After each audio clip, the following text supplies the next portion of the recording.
For this match to load, I do want to throw out a shout out to Guns of Icarus, who is hosting us here on their official channel, twitch.tv/Guns of Icarus. Thank you so much for hosting the final week of the Murderbrawl Funtime tournament. Thank you so much for that.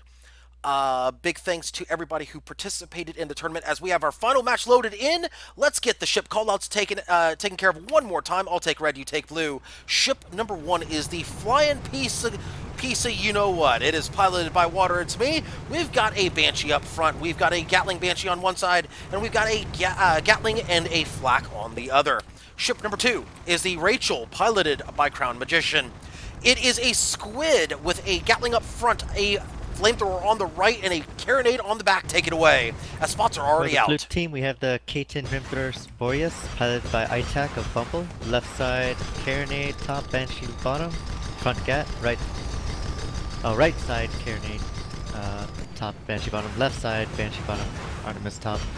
And the Wolf's Gaze, piloted by Wolf 1 of the Riders. It is a carrot with left side Banshee and flare. Indeed, and here we go, as the Junker's already been balloon broken. It looks like they're going to be the focus right now, as the Junker getting lit up, as the Rachel now caught in some tar right here, the Junker tar. Good job right there by ITAC to basically squeeze the squid out of the engagement as much as possible. A little bit of shielding going on for an ally. However, they don't quite get the shield off. Now the Wolf's Gaze is in trouble here, as now the tar coming out into play against them, against blue. Meanwhile, are they popped? Red squid is bouncing against the ground here. No, they were not popped. However, red junker is popped. They're in trouble. Blendy tools coming into play right here, as that is a Carol Art. That is a Junker in play, remember. Junkers have that very exposed balloon. So a carrot still can still help here. Blending down that balloon is a very, very viable option.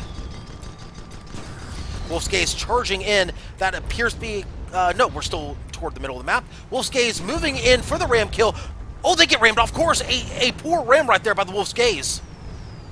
They're looking to reverse that trend, however. They're going to back up the truck, try to turn around. However, they may be caught here. Squid moving in. Oh, Squid's caught, Squid's caught, Squid's caught. That's environment in play. Squid's caught. Banshee comes up for the kill, 1-0. A curious decision, though. Talk to me about the mindset of that Squid pilot. Especially as the escort, they're running that side flamethrower. Tell me about the decision there. Well, the flamethrower, you don't typically see it in competitive because chem spray is typically used in competitive environments. Chem spray not being very good at extinguishing, but providing 25 seconds of fire immunity. And in the middle of that, just so you know, the blue VIP picking up the kill there on the red VIP, so that's 5 outstanding points for blue. That means they've picked up 1 point on the scoreboard for their team. That's 1 out of 3 possible points. Sorry about that. Continue. So while a flamethrower may not be necessarily effective, what it can do is it does suppress the engineering capabilities of the engineers, as they will have to keep making sure they maintain chem spray, otherwise they get a 20 stack. Indeed. But we have here a curious spawn on red team. Oh, Junker's caught! Junker's caught! Junker's caught! He ain't going anywhere. That should be a kill. They're probably going to leave that to the... Yeah, they should leave that to the blue Junker. That should be a VIP kill here. Squid very late getting into the engagement. Oh, no, the Wolf's Gaze with a bit of a mistake right there. They take the kill. Blue VIP had that all the way. I think that might have been... I played a VIP match a few days ago. I think that may have been red team not realizing that the spawn time for the VIP is... Yeah, pretty much instant, just like that. Yeah, and as he spawns in again on the both of them. And just to continue your thought from earlier in regards to, you know, the flamethrower and whatnot, the same applies to flares. And I know I kind of champion flares and whatnot, but one of the things that people, one of the most underestimated things about this game is not the actuality of fires, but the threat of fires.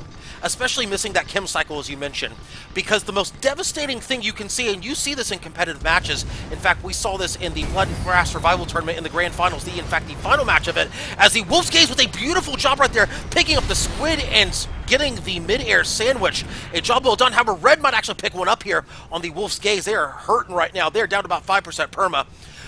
The threat of fire, especially with one miss chem cycle, you get it on the hull, and my goodness, if you don't have an extinguisher on board, you are going to have your hull just taken out right from underneath you. So the threat of fire can be a very dangerous thing, especially in competitive. Even if you don't land the fire stacks, the threat of fire can be just as dangerous. Yeah, with the flare though, I would say that flare is a pretty decent counter to sloppy chem spray, as the chem spray not very good at extinguishing. If you manage to catch them with their pants down, so to speak, Yes. with that flare gun, that component is gonna go down unless Exactly. it's an engine. Exactly. And that's the point of the flare gun, is to apply that spike support.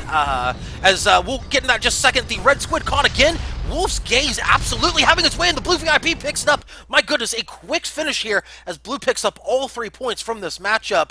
That carrot absolutely having its way with the squid. It is a clean sweep, I believe, 15-0 in favor of blue.